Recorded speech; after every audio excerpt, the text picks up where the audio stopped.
So I want you to picture a scenario for me. Okay, I'm with you. It's, I don't know, a Tuesday morning. You've got your coffee, you're sitting at your desk, and you decide to do something. Well, something incredibly mundane. Right. Let's say you have a stack of old textbooks, just, collecting dust, and you decide to list them on Amazon. A 5-minute task. Talk. Exactly. A 5-minute task, you're typing in the ISBNs, feeling all productive, and then Screen freezes. the screen freezes, a pop-up appears, and suddenly the platform is demanding your driver's license. Okay. And then your social security number. And it's not asking nicely, it's a gate. You cannot pass go, you can't sell your old chemistry book unless you upload your entire identity to the cloud right this second. It's a moment of friction we're all getting more and more used to. The digital checkpoint. Right. And usually your reaction is just annoyance, maybe a little paranoia about data breaches. You roll your eyes, you dig out your wallet, and you just do it. But the author of the book we're diving into today, she starts her entire narrative right there, in that exact moment.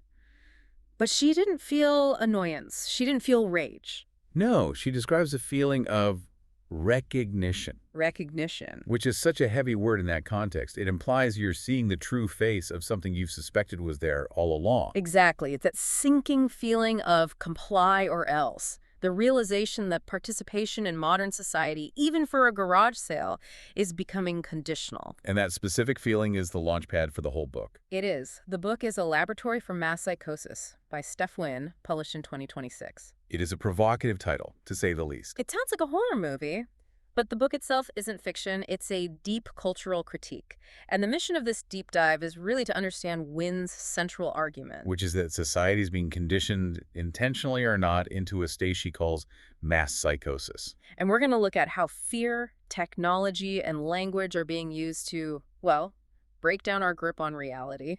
And we should probably clarify right out of the gate what she means by psychosis here. Good point.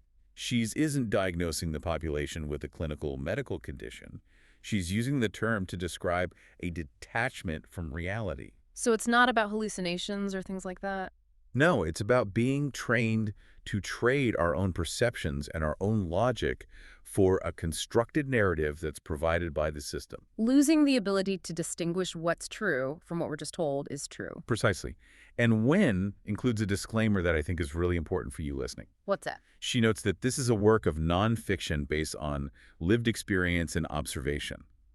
So she's looking at patterns in the culture, almost like a sociologist or a philosopher. Not writing a medical textbook. Yeah. She's inviting us to look at the water we're swimming in. Okay, let's unpack the water then. The first big pattern she identifies is what she calls the climate. This really clicked for me. Me too. She draws this really sharp distinction between a storm and a climate. And this is foundational to her whole thesis. See, usually when we talk about societal fear, we focus on the storms. The specific events. Right. A riot, a pandemic, a stock market crash, a contentious election. Those are storms. They are loud, they're visible, they have a beginning and an end. And Wynn's argument is that we're too focused on those storms. We're missing the climate. The climate being the atmosphere that makes the storms possible in the first place. Exactly. Fear isn't just the event. Fear is the weather. It's the humidity. It's this low-grade, persistent state of unease. That's a great way to put it. You wake up tense. You check your phone with a tight chest before you've even had a sip of water. You're waiting for the other shoe to drop, even on a sunny Tuesday when nothing is actually happening to you personally. That's a very specific feeling. It's not terror, it's just vibration. It's background noise. And psychologically, that constant humidity does something to the brain that a sudden storm doesn't. Well, when you're in a sudden crisis, you react, you handle it, and you recover. But in a permanent state of low-grade fear, your brain shifts out of the prefrontal cortex. The part of the brain that does logic, nuance, long-term planning. The human part. Yeah, the human part. And it sets up camp in the amygdala, the lizard brain, the survival brain. And this is crucial. You cannot think critically when you are biologically prioritizing survival. You stop asking, is this true? Or is this moral? And you start asking, am I safe? That's a massive shift. Is this true is a philosophical question. Am I safe is an animal question. And a population asking, am I safe, is infinitely easier to manage. Wynne connects this directly to isolation. Right. She uses a metaphor that I found really striking. The immune system. Yeah, she calls isolation a deficiency in the mind's immune system. I highlighted that too. It implies we need other people not just for company, but to keep us sane. We need reality checks. Think Uh, about it. If I see something on the news that seems completely illogical and I turn to you and say, hey, does that make any sense to you? and I say, no, that's completely crazy. Then I feel grounded. My perception of reality is verified. But if you're alone, If you're isolated, maybe you work from home, you're drowning in gig economy debt, you're disconnected from your neighbors, you don't have that check you have to rely on the screen. on the narrative provided to you by the algorithm. So economic stress and loneliness aren't just sad circumstances.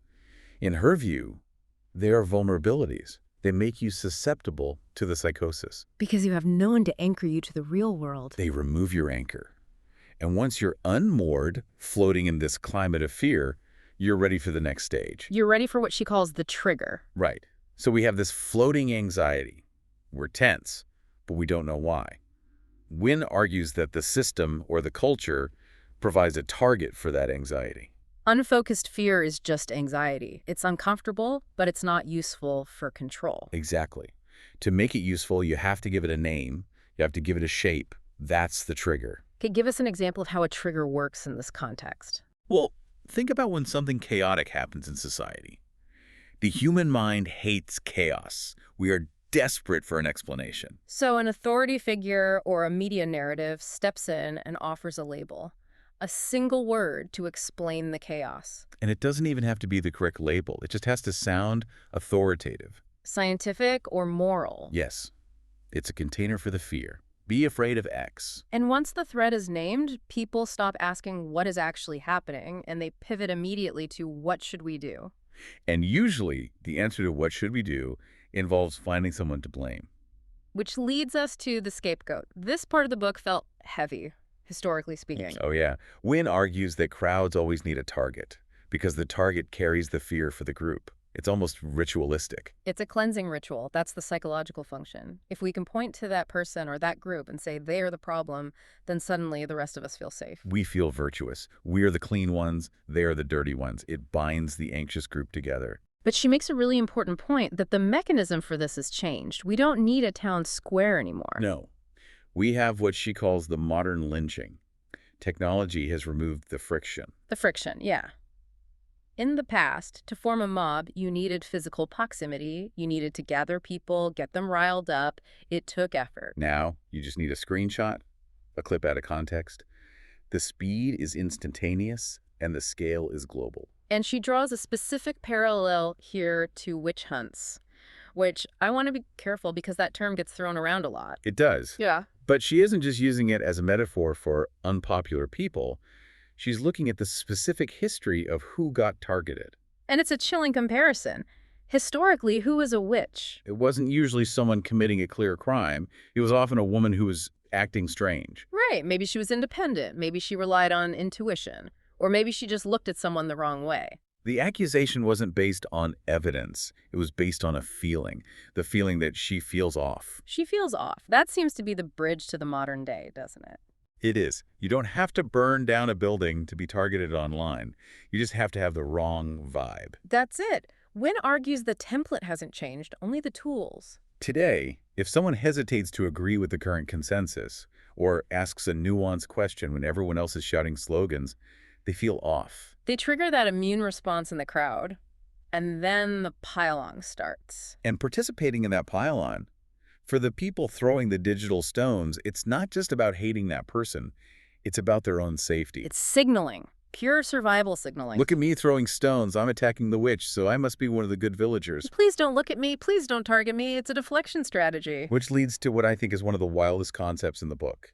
The death of facts and the rise of vibes. The erosion of truth. It sounds like Gen Z slang, Yeah. vibes.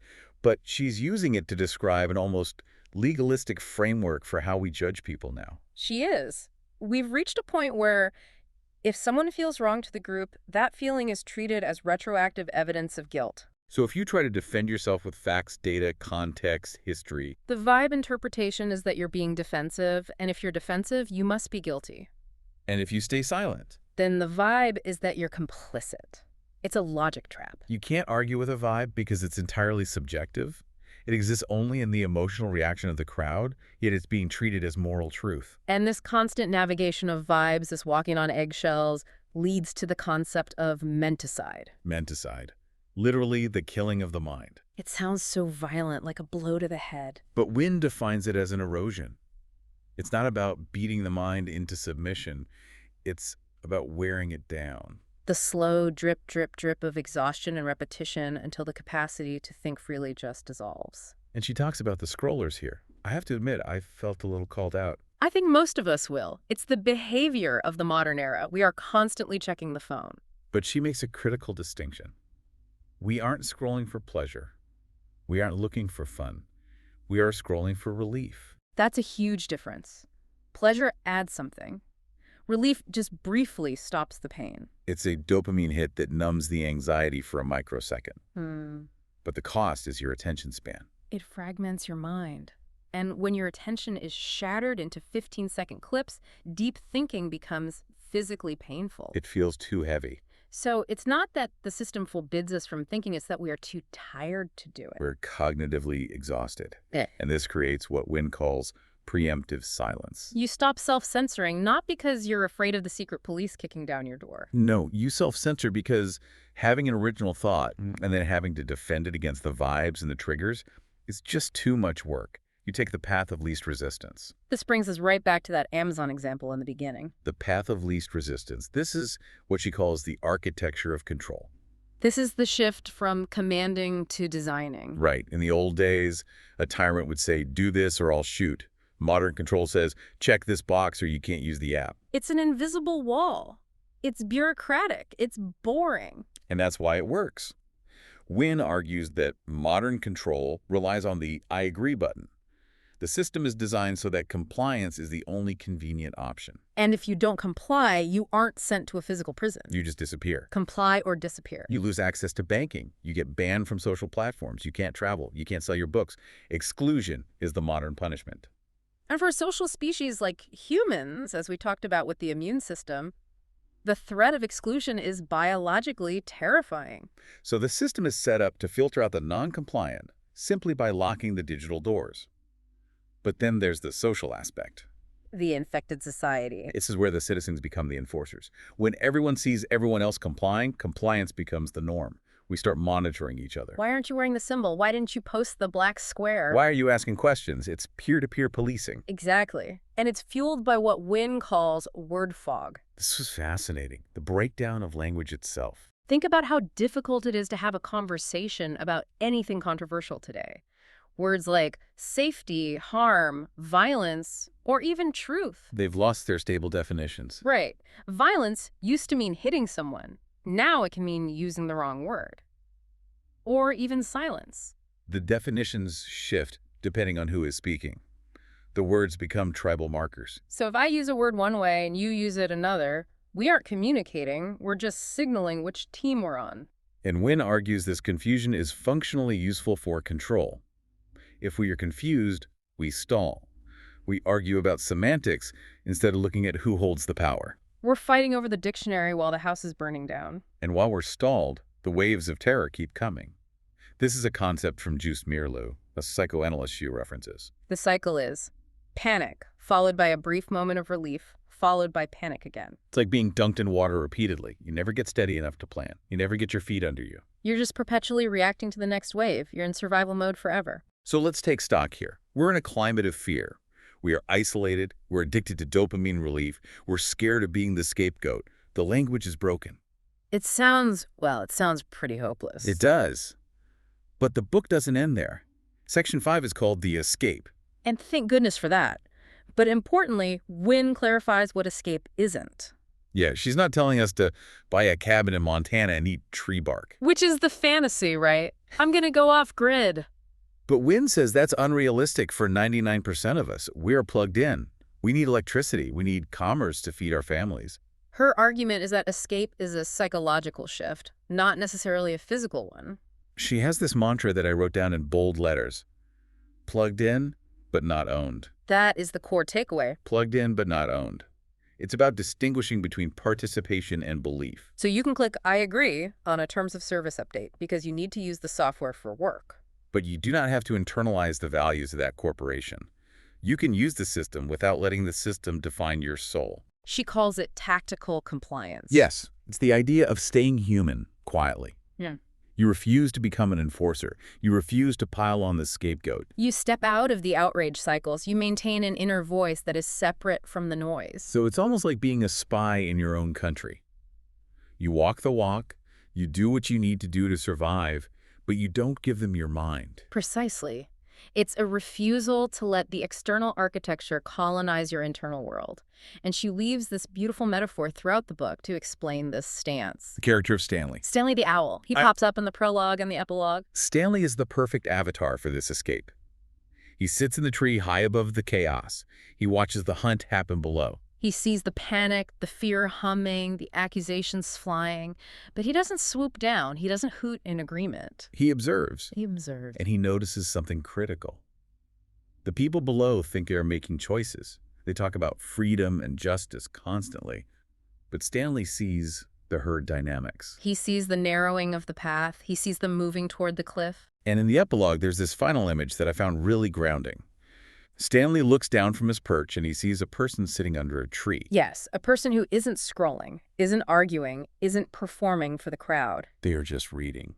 And they look up and see the owl. Then they smile. It's a moment of recognition. I see the madness, but I am not of it.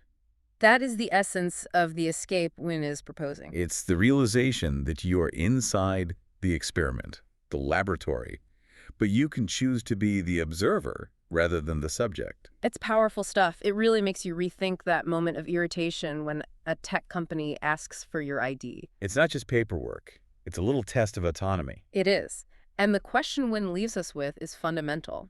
In a world that is constantly demanding your agreement, your data, and your outrage, are you actually choosing your thoughts? Or are you just clicking I accept because it's easier than the alternative? That is the question to sit with today. Are we thinking or are we just clicking?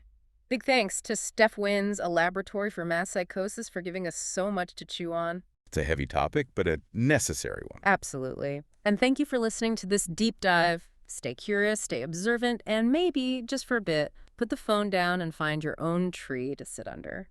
We'll catch you on the next one.